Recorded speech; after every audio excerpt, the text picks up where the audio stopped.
I really appreciate being here. This has been such a wonderful experience for me to be able to interact with the folks at this particular conference. It's pretty exciting to be here. The vibe, it's really refreshing. It's very nice. Not exactly the kind of vibe I get in most of the places that I go, but I have to go there because that's what I do. You know, we have those tough conversations, and we show up in those places where we need to be represented, and it's not fun. We try to make it fun, but it's not fun. You know, it's getting out of your comfort zone, and it's making sure that this approach to production agriculture is always present. And it's the kind of thing they need to be reminded of that on a regular basis. So I talk about my program and the people that I work with. We're on the bleeding edge. You know, we interact with people who aren't real excited about the message that we bring. But it is important that we bring it. And what Nina asked me to talk about today is how we go about interacting with growers, how it is that, you know, we have a full program that's really designed around land transition.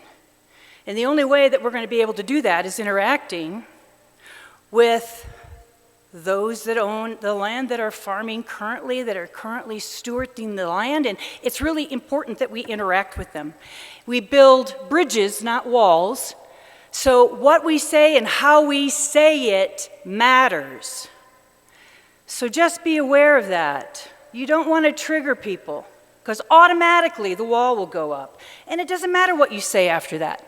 You can be the most convincing person on the planet, but if you've already triggered them, you're done. You're wasting your time. So just be aware of your language. I don't mean to be pointing, that's kind of rude. But just be aware of your language. It's really an important thing. You know, it's turbulent times right now, and this really isn't what I was planning to talk about, but, you know, with the political scenario that we have today, our growers are on both sides of the political aisle. So we don't talk politics at all. It's taboo for us to go there because it builds walls, it doesn't build bridges. So it doesn't matter what our political preferences are, we're non-denominational. We are, you know, here to talk about soil health, about, you know, putting valuable carbon back in the soil and how that's going to enrich our farms, our communities. It's going to enrich our food system. I mean, that's the piece that's missing, and it really does come down to carbon. Carbon is such an important commodity. Anyway, here we go. So I often open up with this, you know, that, you know, we feed the planet. What we do is very noble. I've got farmer genetics through me, through and through. Nina said I'm from Illinois, my folks farm. Their parents farmed, so you get the picture. But with 6 kids, you know, we have to go on and do other things. My sibs are still farming in the heartland, and I am doing what I do. Because I can, and here we are. But ag is my passion. I love production agriculture.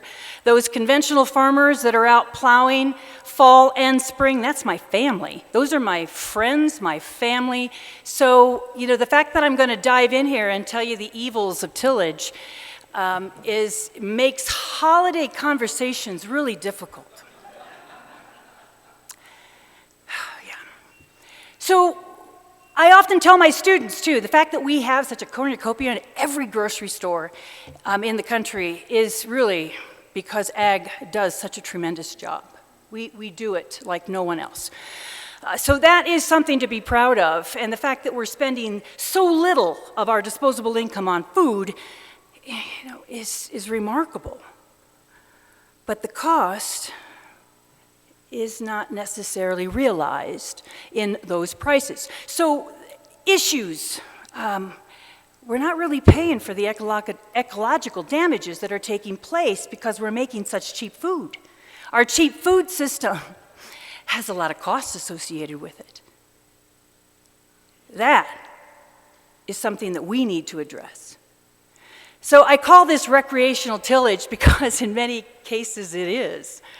I don't know how many of you have ever been on a big tractor and doing tillage, but there's something about that. Big equipment, lots of horsepower. And look what I just did. You know, it's all dark and lovely, and I've just turned over all the residue and those weeds, and you get the reward for, you know, the immediate reward is there. I mean, I understand that, and it smells so good, right? There's all of those sensations that take place. So tillage has become part of the culture, and I am quite sure that there are many more passes that are taking place on our agricultural lands that do not need to happen, but they happen because we like tillage. We enjoy tillage. And unfortunately, that's responsible for about 7 to 10 tons of topsoil being lost per acre every harvest. Whew. So who's calculating that cost? You know, is that ever going to be tacked on to the price of your Doritos? I don't know, not yet, but it should be. Soil degradation. This continues to be a problem here. You know, we started the Natural Resource Conservation Service back in the 30s because we recognized how damaging tillage is. And here we are, almost 100 years later, and we're still doing the same old thing. Does make me wonder if humans have the capacity to change. I don't know. So it's those kinds of things that we're actually doing to ourselves in terms of the impact that tillage has on our farms. And I work with growers that say, you know what, I'm having to add more fertilizer every year because it does seem as though, you know, the soil doesn't have the same punch that it used to have. And it's because we're just wearing out our soil. And those that are observant and really see that are the easiest ones for us to address and to change. It's those that don't see that are not that observant, and that may be those farmers that are no longer connected directly to the land. And further complications, obviously, you know, we have all of the, you know, the ecological issues that are associated with climate change, unpredictable rainfall. You know, how many of you can really sustain a 4-inch rainfall in 1 hour? I mean, where does your water go? It's pretty easy to track it. All you got to do is go out and observe. If you're not really collecting all 4 inches, then you've got some work to do. That's effective rainfall. If it's running off to your neighbor, it's probably taking your topsoil with it. Longer, more severe droughts. It wasn't too long ago, Oroville Dam was empty. Oroville Dam, that reservoir, was huge and empty. Our droughts are getting more significant, and it's really difficult to talk about drought when we've just had some really wonderful rainfall. And I just left California in the rain, and I just love the rain, so I never cuss it, even though, you know, it could be flooding everywhere. But the fact of the matter is that it's important that we capture that because it's free. Water shortages, abundant. We've overdrafted our aquifers, and it's a big problem in California. And I'm quite sure, other places as well. But this is really creating some really serious and significant problems. We're seeing more and more bankruptcies in our small family farms, and that's nationwide. Another issue that we need to be addressing. And some of that is related to what I've just talked about, but it's also the economic scenario. It's our political situation that has really caused a very difficult economic situation for a lot of growers. Equipment's up, fertilizer's up, all the input costs are up, leases are up, everything is up except for, pay price. So it's really a situation where it's almost as if, the deck is really stacked against you. So it is time for a change. It's time for a huge change, and getting people to get their mind around the fact that they have to change is an important one. And it's not easy because we're human and we don't want change. Very few of us really like to change. And that's the thing that we need to embrace. We need to embrace the mindset, that change is good, change is needed, change is absolutely imperative if agriculture is going to survive, if the human society is going to survive, because they depend on us to feed them. So I love Ratan Lal. He's one of my favorite people, a soil scientist known around the planet, and he has written many papers on regenerative agriculture and its utility in terms of really changing the entire landscape, if only we would just embrace it. So how is it that we embrace it? Rate of adoption, this is that curve, and I know many of you have probably talked about the theory of change, and there are many different theories on change, but what it comes down to is that, this is what we're working with. This is the population of farmers on the planet. Some of them are all about this. They see what needs to happen, and they make it happen. We call those the innovators. Yeah, that's the Gales, the Gabes, right? The Alan Williams. Those are those producers that get that, they see it, and they make change. And then we have others that are really the early adopters. They're the ones that show up at Gale's farm and Gabe's farm and everybody else's farm to really make things happen. We're not too far down this, we haven't really embraced all of the growers that are in the middle of this bell curve yet. So we set a strategy to try and do that because we know it's a process. It's not something that happens overnight. Just like your soil transitioning over time, farmers' mindset happens over time. We have to get them engaged. We have to make them feel, this is possible. We can make this happen. And then we need to figure out how we support them through that process, and we remove risk. Because everybody is, dealing on some very narrow margins. We can't expect them to bet the farm on this transition. Who wants to be that member of the family that loses the family farm? There's a lot at risk here. There's a lot riding on this transition. So the point on this slide, this happens to be, it's an article that was really written that shows the process by which a farmer would engage in the process of learning a new strategy, and the fact that it's pretty long. It takes many, many years. They first have to accept the fact that change is going to happen, and they want to make change happen, and then they want to stick their toe in. There's a little bit of an investigation that has to happen, and then they'll do a little pilot, and then they'll say, wow, some of this actually works, and then they're going to jump in and do a little more, and then they'll do a little more. That is the process that we're working with. This is Gabe Brown's paradigm shift. It took him 20 years, folks. 20 years from the time that he was dead broke, had to make a change. That was what engaged Gabe, was his economic situation.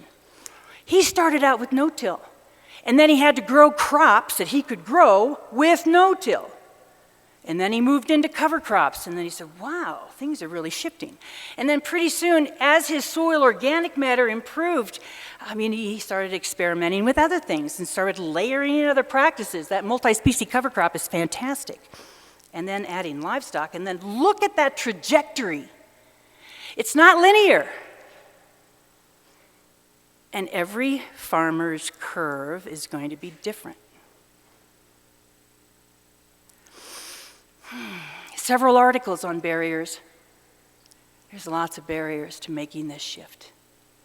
Clearly economic challenges. When a farmer is worried about paying bills and, how am I going to pay the power bill on, that is going to be one huge barrier for them to try and make any kind of a change. Personal, preferences, mindset, cultural. They've been raised to till and to do these kinds of conventional practices for the last 5 decades. That has all been reinforced by the universities around the globe. Sad to say, but true. So they also have other pressures. So, I can't tell you the number of my students who have gone home to farm with all these great ideas, and just think about how that goes over at home. Oh, great, the kid's home from college and he's got all these great ideas. In preparation of coming here, I said, I decided I was going to ask my team. These are our technical assistant providers, TAPs. These are our staff members within the center who are actually on the ground making change. They're writing plans, they're designing farm strategies, they're building carbon farm plans or soil health management plans, and they're working with a lot of different growers. And they have been, and boy, I would love to expand my team because there are a lot of folks that are interested in looking at this phenomenon. But these are some of the things that they said are barriers to transition. Equipment, yield loss, and we've seen that. It doesn't have to be that way, but there are yield losses, and a lot of that is crop dependent. Higher upfront costs, cover crop seed costs money. Lack of technical support, lack of knowledge. They really don't understand this new biological method of farming. And peer pressure. You don't want to be the topic of conversation at the local coffee shop. Nobody wants to be that person. It does impact business. You're less likely to get a lease if you're considered the weirdo out there. So that's a problem, but I will tell you that you can flip that paradigm a little bit, and considering the number of farms out there that are now owned by individuals who know nothing about farming, that is a window of opportunity for our growers to really look at those. They're the ones that are probably going to be able to see the need for change. Anyway, this is our dashboard. We have it on our website. This is how effective our TAP team has been when they go on farm and they meet face-to-face with our farmers. We've worked with 119 growers. We've impacted 34,000 acres. We have moved 10.5 million directly from federal dollars directly into the hands of growers. I don't want you to think I'm not money laundering. This money goes directly from NRCS into the hands of growers where they put it to work with these plans that our TAP team is putting together.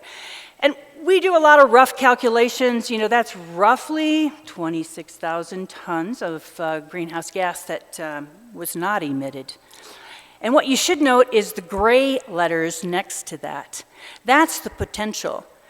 That is the number of represented acreage that we could have impacted if we just had a little more resource, if we had a few more, boots on the ground.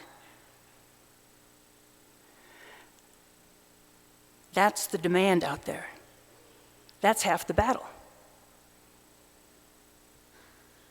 So how do we engage them? How do we get them moving down this pathway?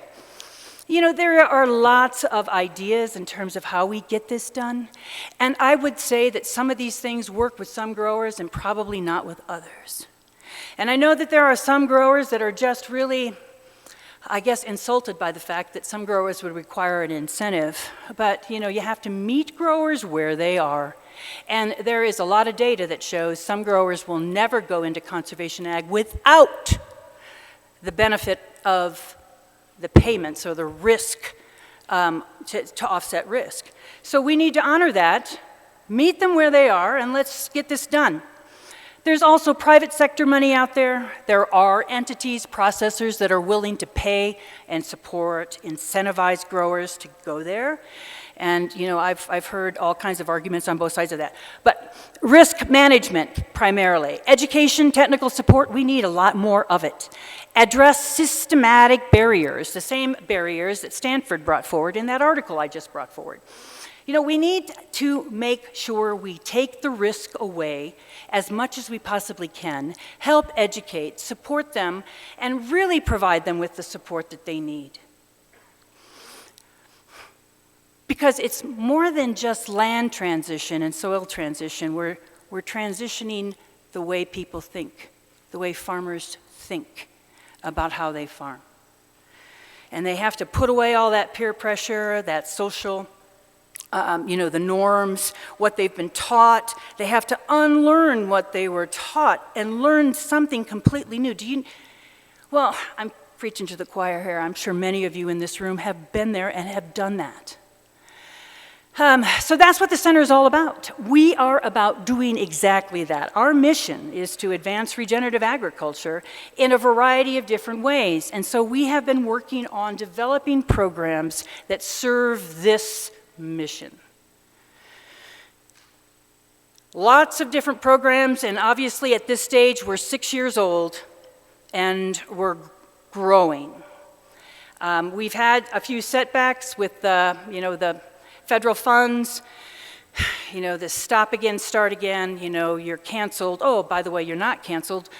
We were just kidding, and you're going to have to be delayed, but don't talk about this word, and clearly don't say that word. It's all a little juvenile in our minds, but we're going to move ahead, and we're going to get this done because, we're doing it for all the right reasons. We are really, truly mission-driven. So we have a variety of different programs that are all focused around transition. The soil carbon accruals statewide project, side by sides, we've got 4 sets of farmers here that have been amazing in terms of their willingness to farm their farms in a way that helps us gather this data. We're using flux towers, eddy covariance towers that allows us to look at the carbon flow in their farms. They're part of our research team. Every farmer is a co-PI. And wow, they're saying, wow, look at that. I can see where I harvested. I can see where I'm losing carbon by doing that tillage step. And the other thing that, I think is important, look at all that photosynthesis and that carbon drawdown in our conventional system. That's a lot of carbon coming out of the atmosphere. Only problem is they can't keep it, they can't hold it. But the regenerative system does. That's the advantage. This is Dale Tyson. He's one of our mentor farmers. He's one of my co-PIs down in Blythe. He's one of our best advocates. You talk about a great way to engage other growers, he's the guy. He's got the cred in the region. He's got skin in the game. He farms at scale, 14,000 acres in a hay rotation. When Dale talks, people listen. He's our best advocate. He's got 4-H groups and FFA groups coming on, and he does a heck of a soil health demonstration. And that's because we engaged him in this research, and he could see the difference. He saw the difference. And now the economics are there as well. We've also started a food hub so that we can help our growers market their products that are premium products. Some of these products, just as Stefan had shown yesterday, there's a benefit to these products. And we're trying to help growers market those products through our food hub. We've got a workforce development because we want that ripple effect. When I showed you that gray bar on all of those programs, all those growers that could be served if we just had more bandwidth, we're trying to make those people, and we're trying to put those people in all parts of the globe so that they can start writing plans and inspiring other growers to do that work. So that's been a big effort on our part, and it's growing. Our classes, we're starting our 5th cohort this fall, and it's full. We also developed a new online app that will be released soon, and I'll be looking forward to sending that out to everybody, but it helps our planners plan more efficiently. It's a great tool. You can design your own conservation plan on any field down to 10 acres, and we'll calculate the change in soil carbon, in greenhouse gas emissions, and we'll also tell you what it's going to cost. I think it'll help us move the needle on land transition. We host a lot of field days, and I hope that you attend them. And, it's the kind of thing that needs to happen, and I'm hoping that many of you will be hosting your own field days on your own farms. Our TAP team, I tease Ted about this picture all the time. He kind of looks like a Playgirl centerfold up there on his no-till drill. Boy, have we gotten mileage out of that one. We're trying to make farming sexy. So in closing, I'm just going to say, all of us need to be engaged in this process of passing it on, pay it forward. You know, it's an amazing group. I love what you do, and it's great that you're such wonderful stewards, but it's not enough. You need to do more. And how you're going to do that is by developing farmer-to-farmer networks. Start taking on friends. Bring them on farm. Let them kick the tires. That's what they have to see it, smell it, touch it. Host a student intern. I've got a few if you need one. Host an on-farm field day. Definitely pay it forward. It really is on us to make that happen. And you also need to be members of your local farm bureau. And you need to go in those places where it's difficult. Go have those conversations.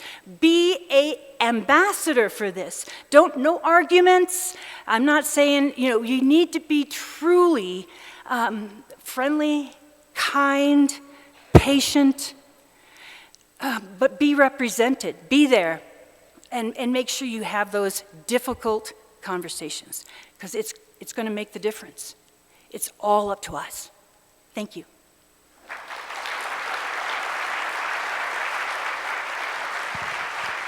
Thank you, Cindy.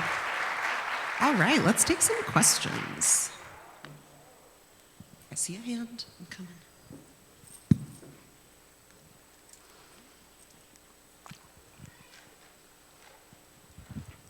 Hello, my name is Neva Conley. I'm with two small conservation districts in the very southwest corner of Colorado.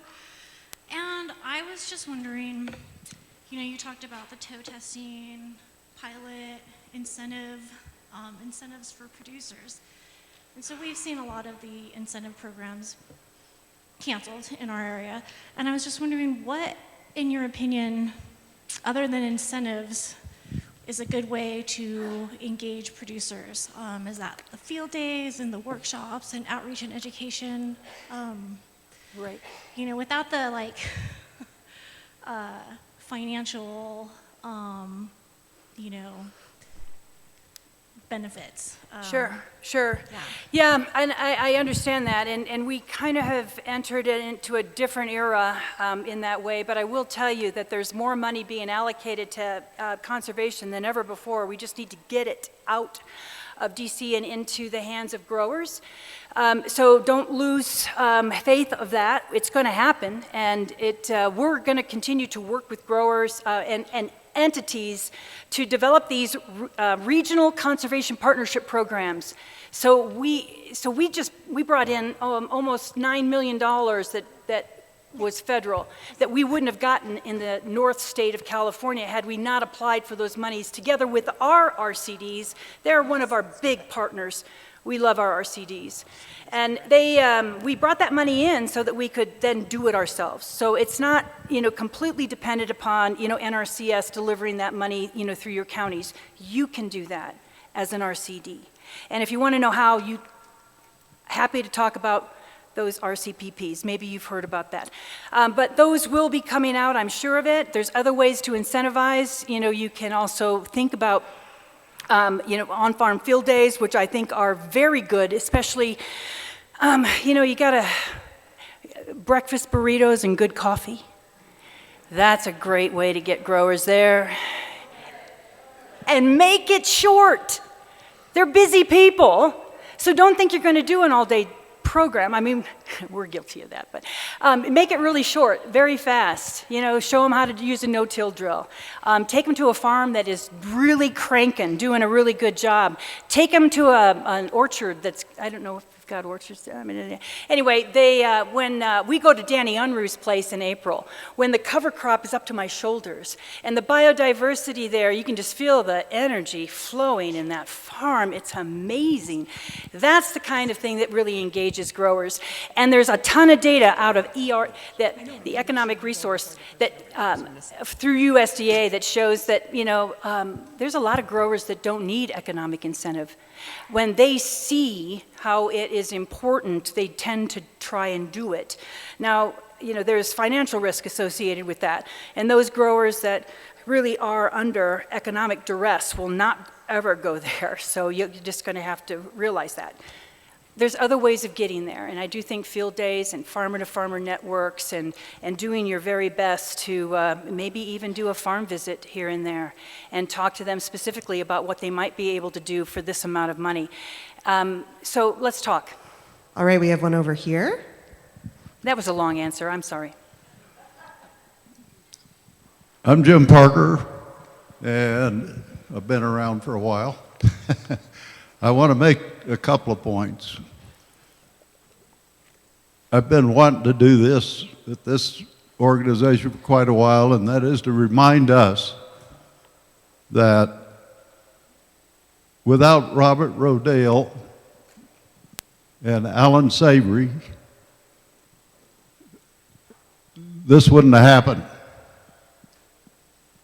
The other thing is that actually you all are a good example of how difficult it is to change. And you did change your name from Soil Conservation to NRCS. But it almost took 100 years to do that. So you've learned a lot. I want to congratulate you. This is awesome, really awesome. Great, thank you. Thank you. Thank you.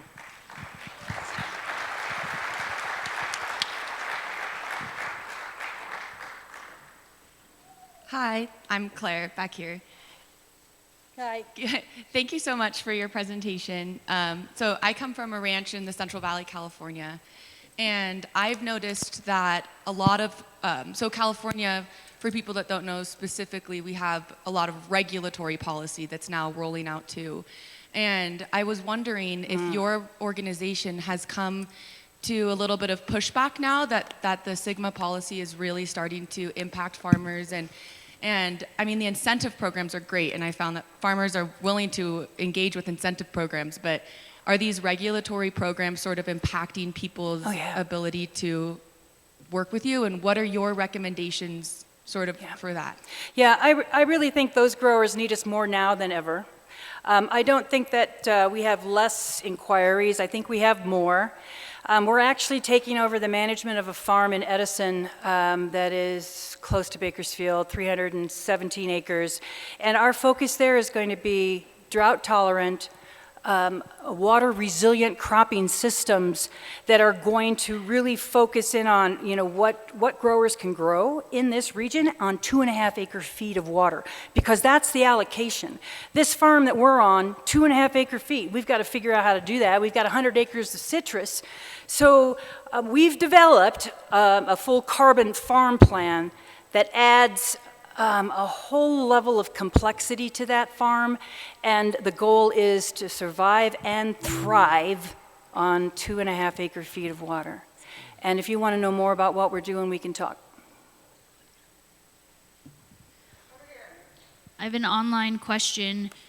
How do you look at the difference between regenerative ag and agroecology? Oh, yeah. I see it as very similar. We're trying to regenerate life back in the soil, and I see agroecology doing the same thing.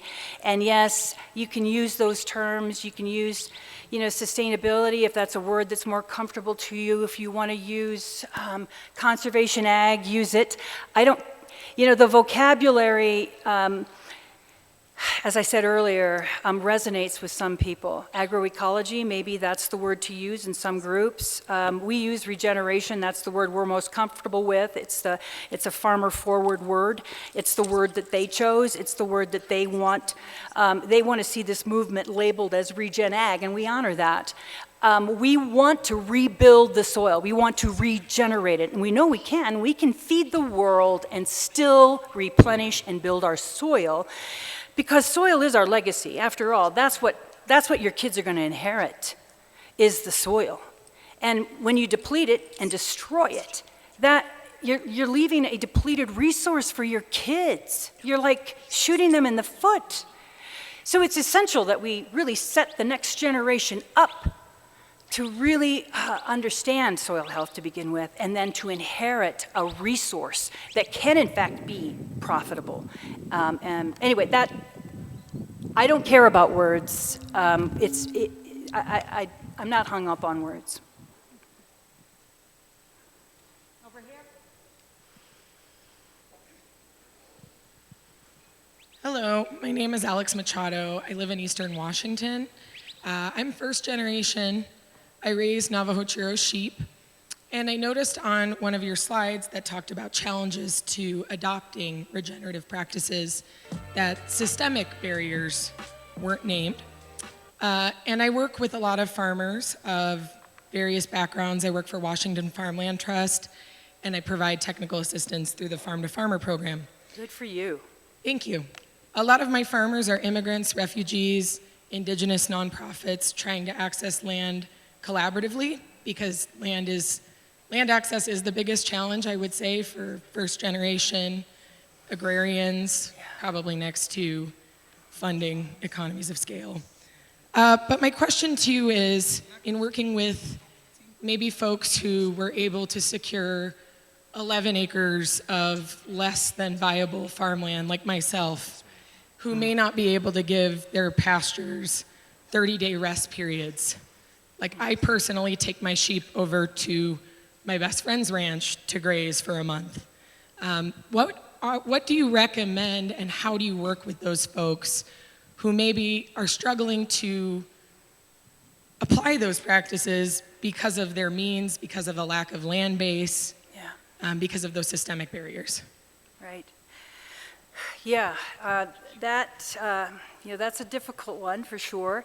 But I think even on 11 acres, you can make an amazing amount of food. It may not necessarily be the same cropping systems that you would like to do, but it would be, in fact, a regenerative, climate-smart approach.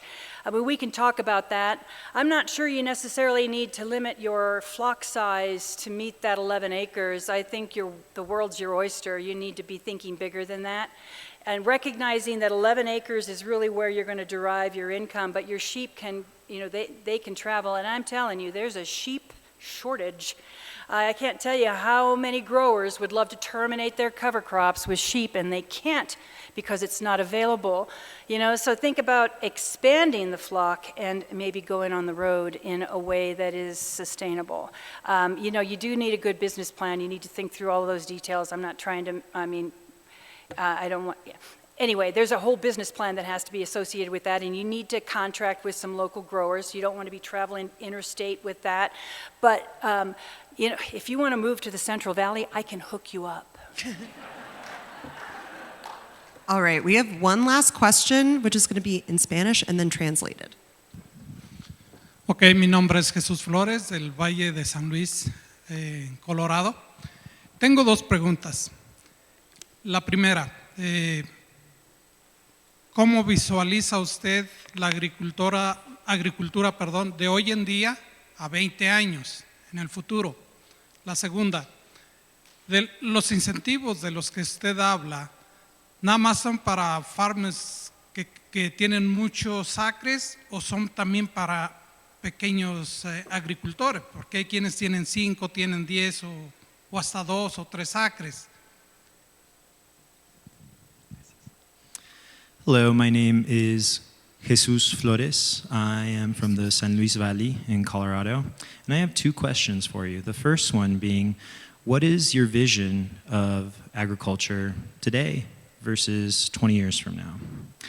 The second being, if these incentives are as much for large farms as they are for small farms, there are some farmers who have as little as 5 acres, and there are other who have as many as 10, 50, 5,000. So. Yeah, that's, it's nice to meet you, and thank you for the question. And I will say that Regen Ag is scalable. Any size farm, if you're working with soil, this is the direction you need to go. Are we there yet? No, we're at our infancy. There's a lot that needs to happen, and I'm hoping that we can continue to grow that. We just launched this fall our option, our plant and soil science option in regenerative agriculture. It's really the first in the country, so we're pretty super stoked about that. And that's my investment in the future of production agriculture, is to continue to grow ag students that understand regenerative agriculture and then put it into practice upon graduation. That's the goal there. And my vision today, obviously, we're nowhere where we need to be, but in 20 years, I'm hoping that, it really depends on how excited we get this room, how excited we get students, and how well we engage growers. And we do think that, large growers have a big impact. That's a lot of carbon.